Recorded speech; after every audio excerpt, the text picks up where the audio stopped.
함께 보실 말씀은 시편 2편입니다. 시편 2편 1절부터 12절 말씀 함께 봉독하도록 하겠습니다. 시편 2편 말씀 함께 봉독하도록 하겠습니다. 어찌하여 이방 나라들이 분노하며 민족들이 헛된 일을 꾸미는가? 세상의 군왕들이 나서며 관원들이 서럽게 하여 여호와의 그의 기름 부음 받은 자를 대적하며 우리가 그들의 맨 것을 끊고 그의 결박을 벗어버리자 하는도다. 하늘에 계신 이가 웃으시며 주께서 그들을 비웃으시로다. 그때에 분노를 바라며 진노하사 그들을 놀라게 하여 이르시기를 내가 나의 왕을 내 거룩한 산 시온에 세웠다 하시리로다. 내가 여호와의 명령을 전하노라. 여호와께서 내게 이르시되 너는 내 아들이라. 오늘 내가 너를 낳았도다. 내게 구하라. 내가 이방 나라를 내 유업으로 주리니 내 소유가 땅끝까지 이르리로다.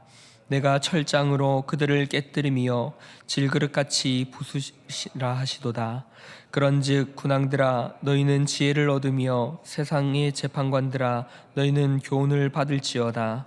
여호와를 경외함으로 섬기고 떨며 즐거워할지어다. 그의 아들에게 입맞추라. 그렇지 아니하면 진노하심으로 너희가 길에서 망하리니 그의 진노가 급하심이라. 여호와께 피하는 모든 사람은 다 복이 있도다. 아멘. 오늘은 시편 2편의 말씀을 함께 살펴보도록 하겠습니다. 시편 2편의 말씀은 혼란스러운 세상 속에서도 하나님이 이미 왕을 세우셨고 또 그 왕에게 피하는 것이 복이 있다라는 내용의 시편입니다. 세상은 하나님을 대적합니다.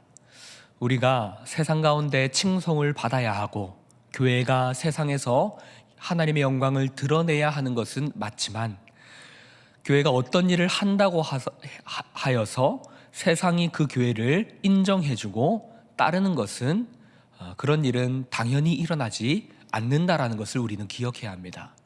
그러니 세상에서 칭찬을 받으려고 노력하는 교회는 자칫 잘못하다가는 교회가 아닌 어쩌면 법인, 모임, 단체 그런 것들로 전락해버릴 수 있다는 것을 기억해야 합니다. 하지만 그러한 세상 속에서 하나님은 그들과 타협치 않으시고 하나님의 뜻을 이루어 가십니다. 하나님은 세상 속에서 이미 왕을 세우셨고 그리고 왕을 보내셨으며 그 왕이 지금도 다스리고 계시고 훗날 마지막 때에 그 왕께서 다시 오셔서 이 땅을 심판하실 것입니다. 2절에서 이렇게 말합니다. 세상의 군왕들이 나서며 관원들이 서럽게 하여 여호와의 기름 부음 받은 자를 대적하며. 세상은 하나님께서 보내시는 왕을 거부합니다. 하나님께서 기름 부으시고 세우신 왕을 세상은 싫어합니다. 세상이 왜 싫어할까요? 3절은 이렇게 말합니다. 우리가 그들의 맨 것을 끊고 그의 결박을 벗어버리자 하는도다. 세상은 하나님께서 세우신 왕이 억압하고 결박하고 자신의 뜻대로 요구한다라고 생각하기에 그 왕을 거부합니다. 그 왕의 뜻을 거부하여서 그들이 하고자 하는 것은 내가 나의 뜻을 이루겠다라는 것이죠. 이것은 자유를 추구하는 것처럼 보일 수 있으나 그러나 이것은 참된 자유가 아니라 자율성의 극대화입니다.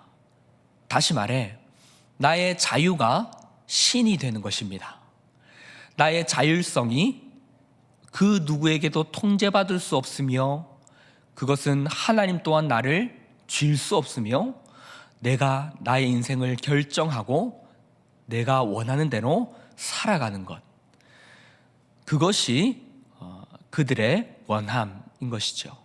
이것은 세상뿐만 아니라 인간 마음속에 있는 본성입니다. 우리가 잘 알듯이 아담이 선악과를 어떻게 먹게 되었습니까?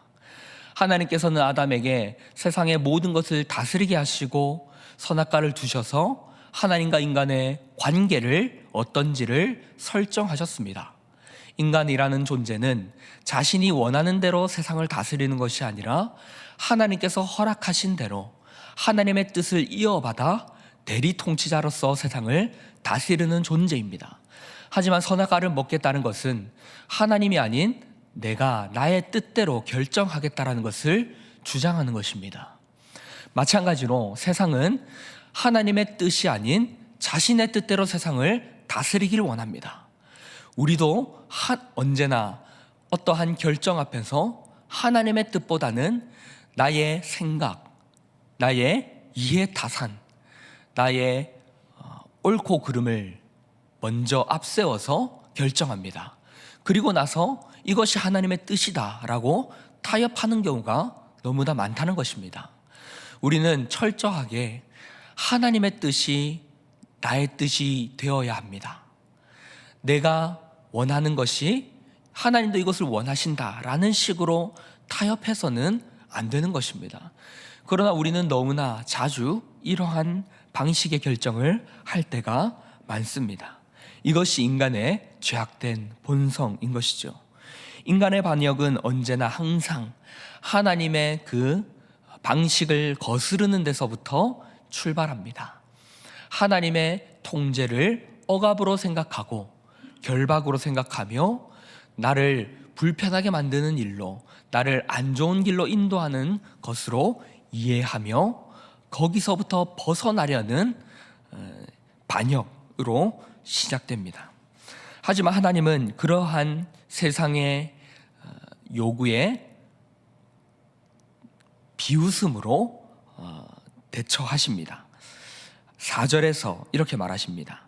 하늘에 계신 이가 웃으시며 주께서 그들을 비웃으시리로다. 하나님은 인간들의 그러한 반역에 대해서 쩔쩔매시는 분이 아니십니다. 우리가 세상을 볼 때에 어찌 이런 일들이 일어나는가, 어떻게 하나님을 이런 방식으로 대적하는가, 이런 일들을 보면서 우리는 두려워하며 하나님 어떻게 이렇게 내버려 두십니까? 라고 걱정하기 마련이지만 하나님은 그런 일들 앞에서 걱정하는 분이 아니십니다. 하나님은 그런 세상의 대적 앞에 두려워 떠시는 분이 아니라는 것을 기억해야 합니다. 여기서 비웃으신다라는 것은 전혀 하나님께 위해가 되지 않으며 하나님을 어떻게 할 수 없는 일들이라는 것이죠. 그런 하나님께서 어떤 일을 하시고 계십니까? 하나님은 6절에서 이렇게 말합니다. 내가 나의 왕을 내 거룩한 산 시온에 세웠다 하시리로다. 하나님은 세상의 대적 앞에 이렇게 말씀하십니다. 이미 내가 나의 왕을 세워 놓았노라. 이 세상의 어려움과 반역과 대적함 앞에 내가 내 왕을 세웠노라. 누구시지요? 우리가 잘 알고 있는 예수 그리스도. 세상의 반역 앞에 세우신 하나님께서 세우신 왕은 예수 그리스도이십니다. 그러나 그 왕을 우리는 오해해서는 안 됩니다. 하나님께서 세상의 반역 위에 이미 세우신 그 왕은 칼을 들고 오셔서 그 반역자들을 처단하고 다 죽여서 하나님의 나라를 세우시는 것이 아니라 그 반역자들 앞에 이미 세우신 그 왕께서 그들을 끌어안아 대신 죽으셨습니다. 이것이 하나님 나라의 통치 방법이라는 것을 우리는 기억해야 합니다. 하나님께서 세우신 왕에 대해서 하나님은 이렇게 말씀하십니다. 7절과 8절과 9절입니다. 내가 여호와의 명령을 전하노라. 여호와께서 내게 이르시되 너는 내 아들이라. 오늘 내가 너를 낳았도다. 내게 구하라.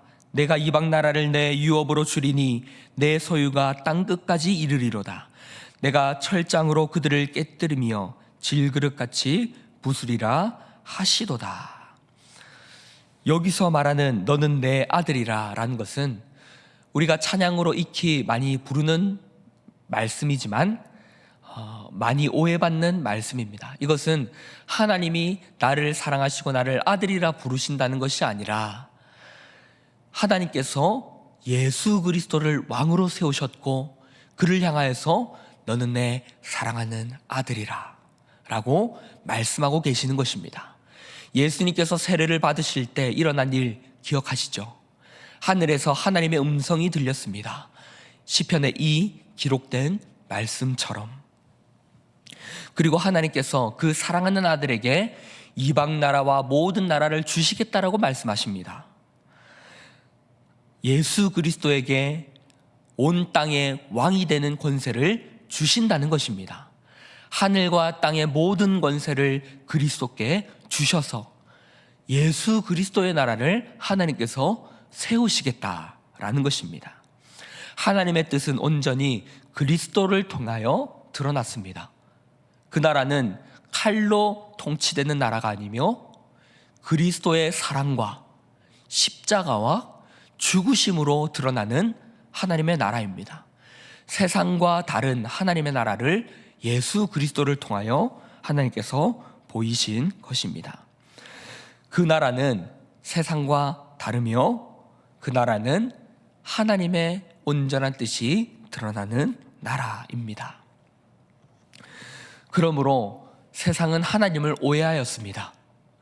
세상은 하나님의 통치 방식을 잘못 이해하였습니다.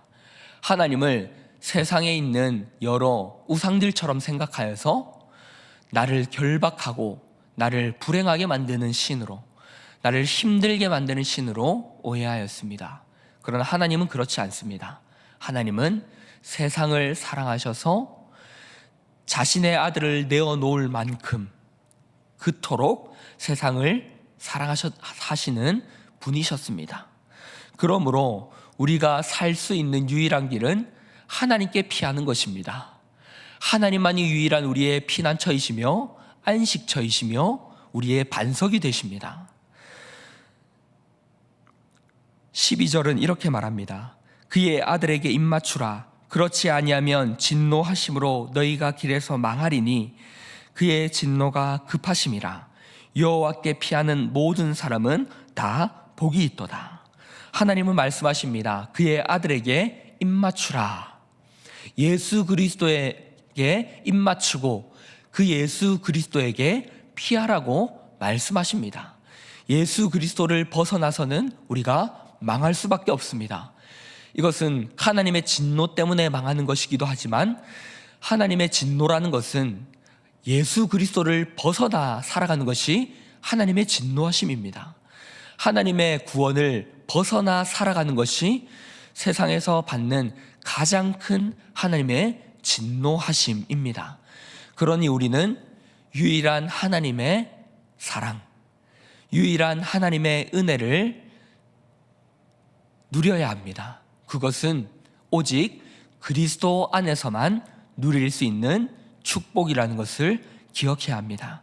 말씀을 정리하겠습니다. 사랑하는 성도 여러분, 하나님은 혼란스러운 세상 속에서도 하나님의 아들이신 세상의 왕이신 예수 그리스도를 세우시고 보내셨습니다. 예수 그리스도를 통하여서 세상은 피할 곳을 얻게 되었습니다.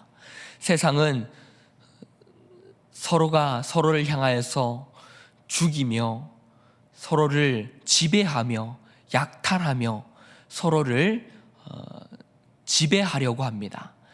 그것이 세상의 방식입니다. 하지만 그런 나라 위에 새로운 나라가 임하도록 하나님께서 예수를 보내셨습니다. 이제 칼과 전쟁으로 가득한 그 세상 위에 하나님의 나라가 임하였습니다. 우리는 그 나라를 살아가도록 부름받은 자들입니다.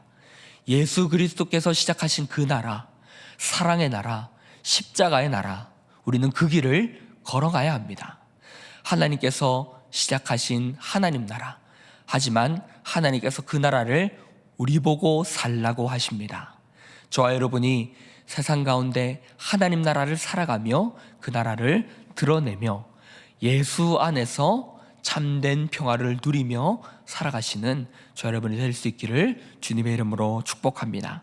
우리 들으신 말씀을 기억하며 기도할 때에 왕이신 예수님께 순종하며 예수님만 의지하며 살게 하여 주시옵소서라고 기도합시다.